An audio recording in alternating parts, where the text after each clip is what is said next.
Hi, welcome back to Library Sherry. It's a graduation season. I know a lot of you are either preparing your exam or busy with your interview. But before you accept your position, I want you to watch this video. I'm serious, watch this video. Because a lot of bad lab job positions, they might not sound bad or look bad at all during your interview. Picture this. During your interview, you get an opportunity to see your future leadership group, your direct supervisor, your manager, and maybe also the HR group. And they look nice, the pay looks okay, and maybe one of them will tell you, well, yeah, we're so short-staffed over here. I'm so glad you came here interview with us. But don't worry, everybody always help each other over here. Sounds very nice and even very humble, right? Ding, ding, ding, ding, ding. If you're a new grad, this is actually a red flag. And if you don't know why, stay with me. In today's video, I'm gonna give you 5 biggest red flags you need to look after during your interview. Especially if you are a new grad looking for MLS or MLT job in a laboratory, or if you're just trying to take a laboratory job as your career pivot. I do have a free email list that you can join. I'll be sending out weekly career notes with ASCP style practice questions, and sometimes maybe even some goodies I find on the internet that might make your life easier. But for now, let's get back to the topic. First big red flag, you get a huge "we are a family" topic speech. Well, in this kind of topic speech, your leadership group, your HR will tell you everything about teamwork. They mention so much about teamwork. They're asking you what kind of moral value you can bring to the lab. However, there is bare minimum or even no mentioning about boundaries or clear workload limits. Well, that's not good. And here's the reason. When this happens, that means they are not respecting you as an individual. All they want is you taking infinite responsibilities for your job.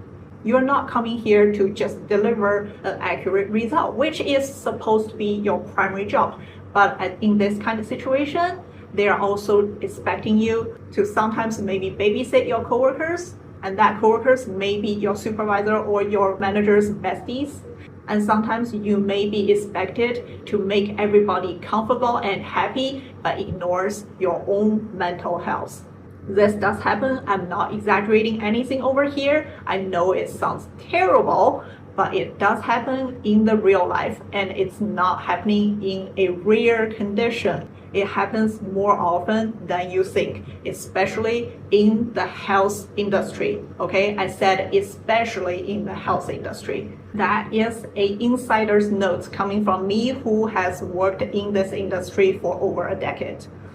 When there is no clear boundaries between you and your coworkers, between your work responsibilities and your coworkers' responsibilities, when things happens, when shit hits the fan, guess who will be the person take all the blames and all the finger points?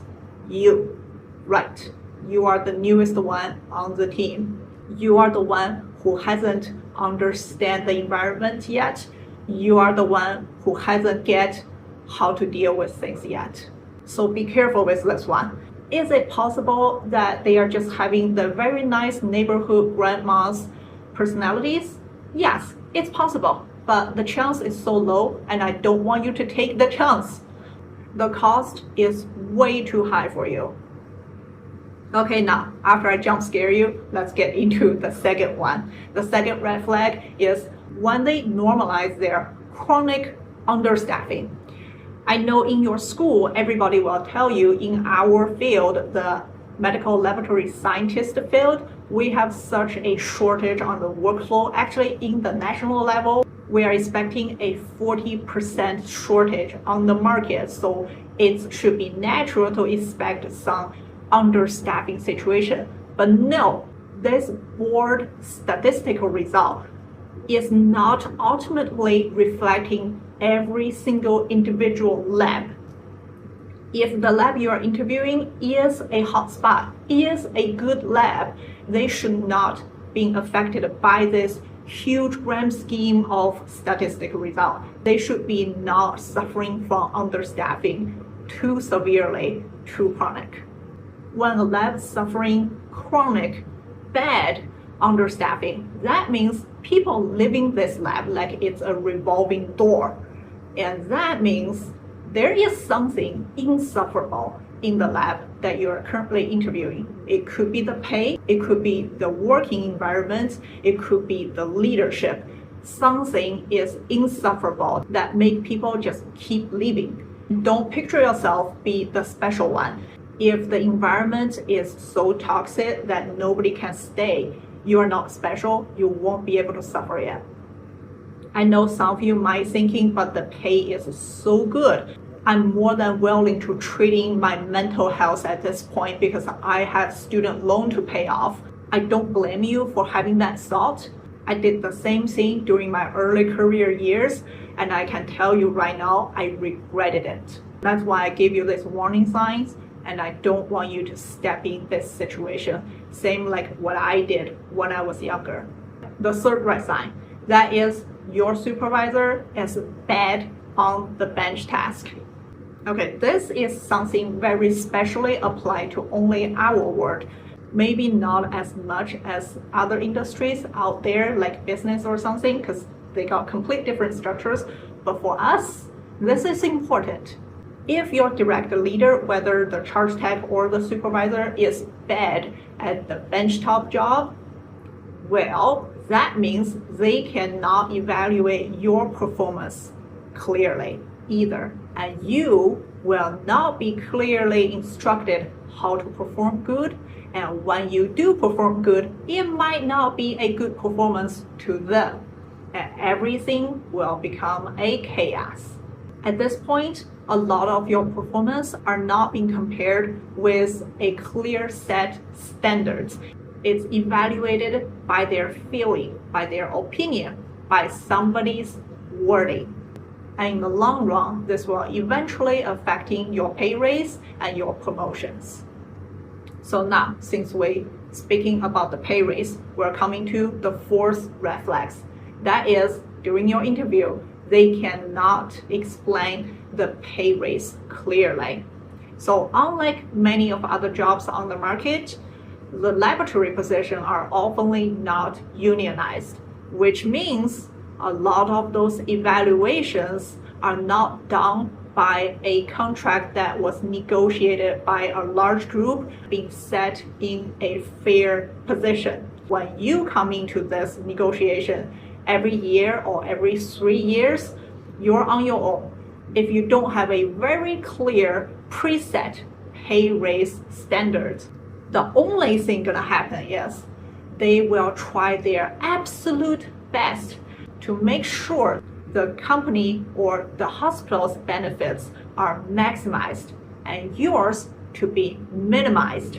And this one is also not something I'm exaggerating just to jump scare you into my coaching program.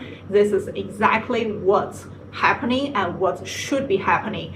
Your HR group, your direct leadership, their biggest job responsibilities is to maximize the performance efficiency for the hospital, not to nourishing you by any means. They are not your friends. You can develop a healthy relationship with them, but it does not mean they are your friends and they are there to help you to get anything. That's not what's happening. There are many things you need to negotiate, and if you don't have a clear standard to compare against ways, you won't stand a single chance to get a fair pay during your negotiation. There is always going to be something they came out in their mind to tell you, here is the reason that's why we don't pay you more. So if you are interviewing a hospital that having a union, great. You can see everything very clearly during your interview. There's no question about it. But most likely you won't be interviewing a hospital that having a union for the laboratory people. And in that scenario, I need you to make sure there is a very clear standard about yearly pay raise evaluations.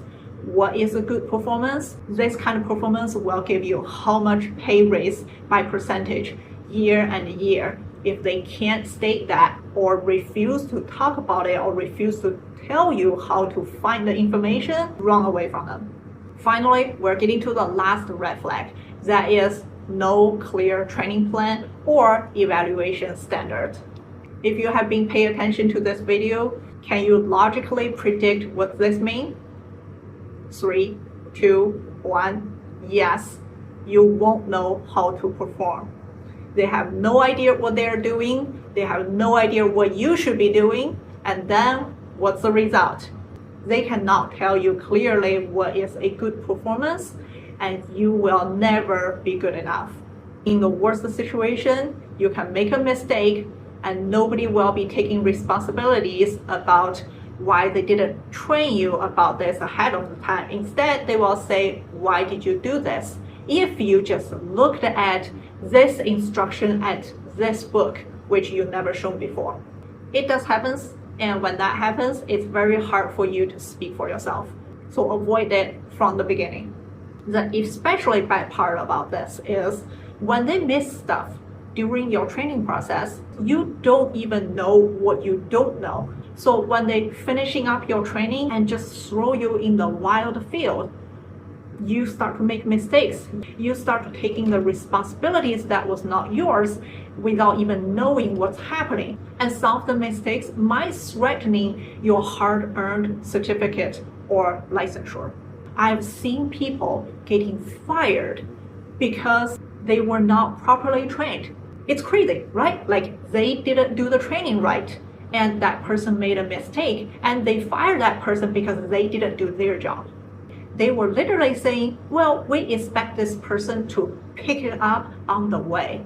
Why a fresh graduate need to know what to pick up if you don't even tell them what to pick up? So if you are getting the opportunity to asking questions during our interview, which is very standard for many of those companies or hospitals out on the market, always, by the end of the interview, they will be like, what kind of questions do you have for us?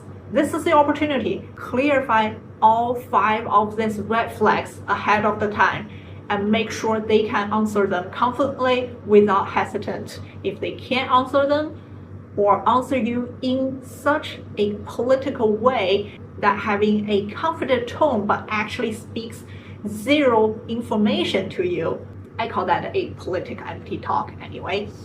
When that happens, that is not a good position. Think twice before you take it. I cannot tell you to absolutely don't take it because maybe you just really need an immediate cash flow and health insurance because you are under certain specific situations. But if you do have the choice, think twice. By the end of the video, let me mention my free email list and my one-on-one coaching programs again. My email list will have free weekly ASAP style practice questions along with lab career notes and sometimes maybe some goodies I find on internet that can help you living a better lab life.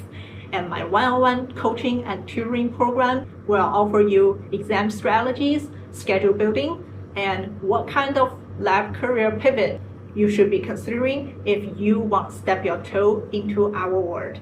I'll put the link in the description box down below. Please check it out.